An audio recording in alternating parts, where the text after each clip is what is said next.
All right, question from Tay is up next. If I'm 30 years old and I'm making over 100K a year, but I bought a truck for 65K and owe 47K, but the best I can sell it for is 45K. So that was a lot of numbers. Let me know if you need a refresh. Yeah, read those back to me one more time. So he's making 100K. Mm-hmm. The truck costs 65K and he owes 47K on it, but he can only sell it for 45K.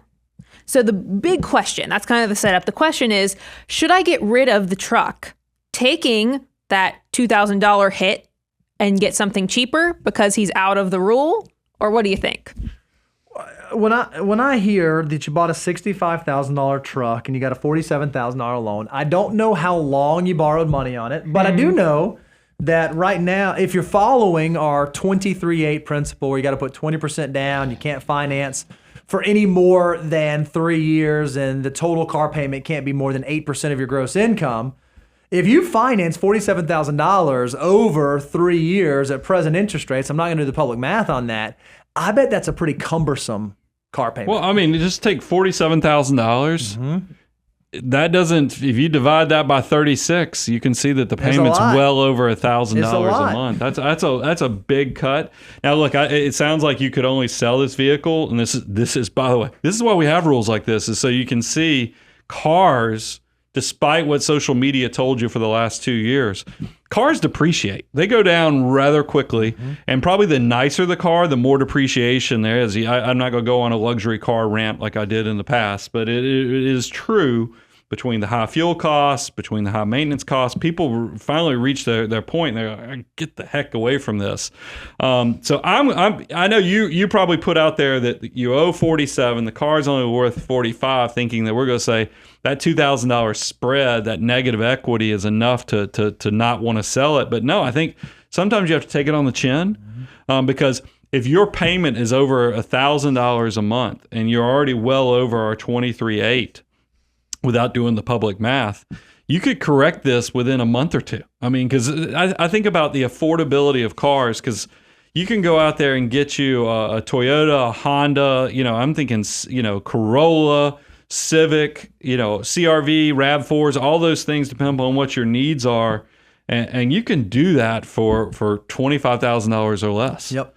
And you notice I didn't say $10,000. I didn't say $5,000 car. I still gave you a very reasonable budget, because you have a reasonable enough income that you should be able to afford something that's under $30,000 and make it work. And then the reason you want to do this, Tay, is because I want as much money. You're 30 years of age.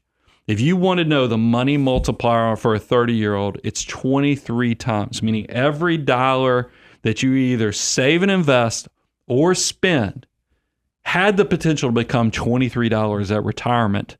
Now realize, when you were 20, 10 years earlier, it was 88 times. That's so right. You can see that this is quickly on the descent. If you look at a 40-year-old, that number, that money multiplier, only has potential to become 7 times. So you could have another, you cut it by a third again, down to a third, by threefold. Don't waste another day. You want as much money working for you in your army of dollars, because you eventually want to own your life, and you do not want to have this situation where you have a great income. That's a checkbox. You make I think you said $100,000 over greater than $100,000. You've got the hardest part. You've got a big enough shovel to accomplish all your financial goals. So now it's on you to make the right decisions, that you don't shoot yourself in the foot from creating the abundant life that you should have. Because right now, you're a servant to all the obligations for yourself. You created yourself a servant situation where you bought this car, and I don't know if it was a need or if it was just trying to look really cool to impress others, or just a lapse in the moment.